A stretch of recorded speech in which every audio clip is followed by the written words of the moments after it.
সাবধান! রমজান মাসে নারীরা ভুলেও করবেন না এই ৬টি কাজ। রমজান মাসে নারীরা যদি এই ৬টি কাজ করে তাহলে চিরস্থায়ী জাহান্নামের আগুনে জ্বলতে হবে। রোজার মাস আত্মশুদ্ধি এবং তাকওয়া বা খোদাভীতি অর্জনের মাস। ইসলামী শরিয়া অনুযায়ী রোজার শুধু পানাহার থেকে বিরত থাকা নয়, বরং সব ধরনের পাপাচার থেকে নিজেকে রক্ষা করা। নারীদের ক্ষেত্রে এবং পুরুষের জন্যও বিশেষ কিছু গুনাহ বা কাজ থেকে বিরত থাকার উপর গুরুত্ব দেওয়া হয়েছে।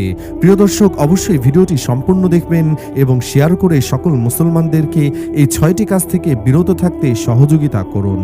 আর আপনি যদি মুসলিম হয়ে থাকেন তাহলে অবশ্যই কমেন্টে ইনশাআল্লাহ লিখে যাবেন।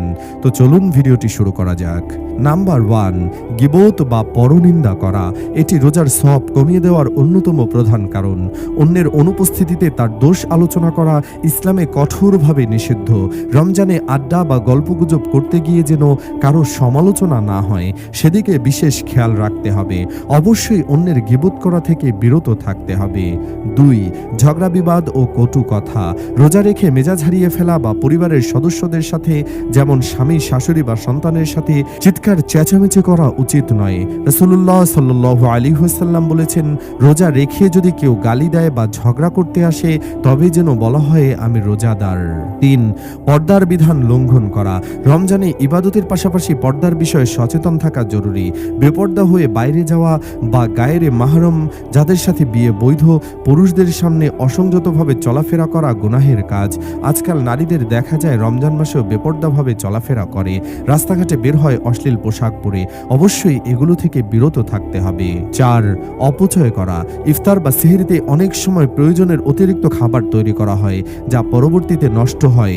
অপচয়কারী শয়তানের ভাই।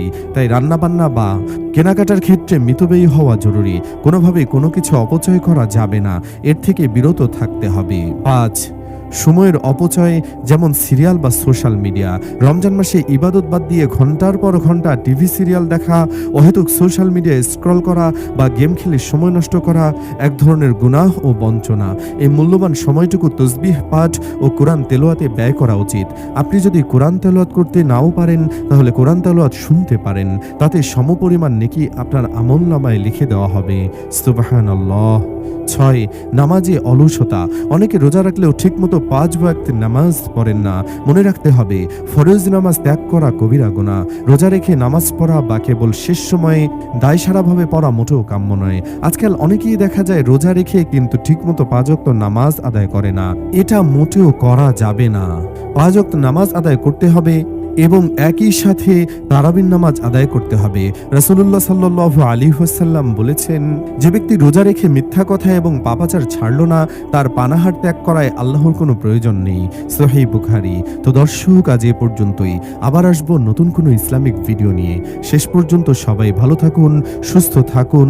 এতক্ষণ জনতার সাথে থাকার জন্য আপনাকে ধন্যবাদ।